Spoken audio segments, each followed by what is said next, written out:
Welcome to the White House.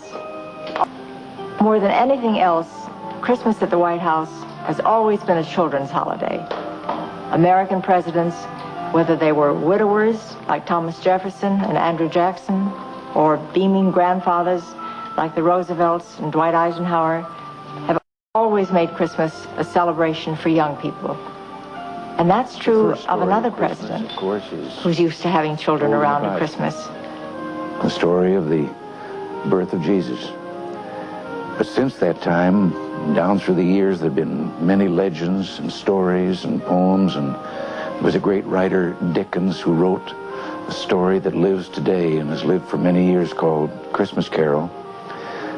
When Franklin D. Roosevelt was president of this country, every year he used to read that story to his family. Now, I have another piece that's about Christmas that I'd like to read to you because I think it tells a great deal about this day. It's called One Solitary Life. You know what that means, just one single life. And I think it describes the meaning of Christmas. There was a man born of Jewish parents in an obscure village, the child of a peasant woman. He grew up in another obscure village. He worked in a carpenter's shop until he was 30 years old. And then for 3 years, he was what's called an itinerant preacher. He traveled around just preaching on street corners and wherever people would gather and listen. He never wrote a book. He never held an office of any kind. He never owned a home. He never had a family. He never went to college.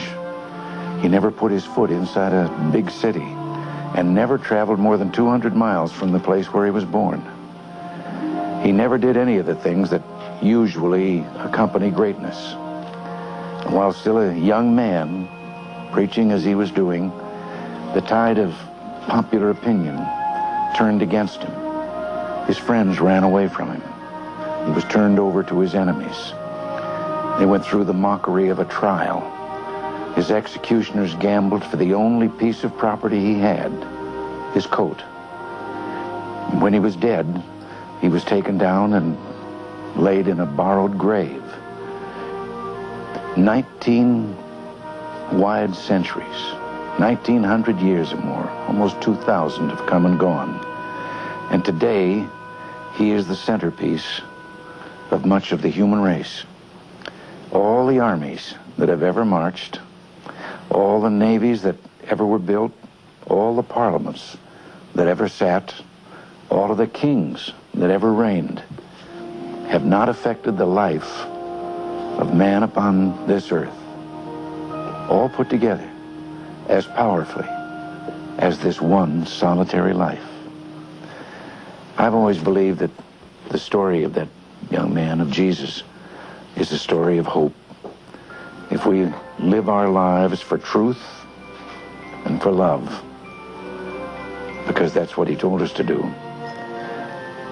and for God, we never have to be afraid. God will be with us. He'll be a part of something much larger, much stronger, and much more enduring than any force that has ever existed on this earth. God bless you. Merry Christmas.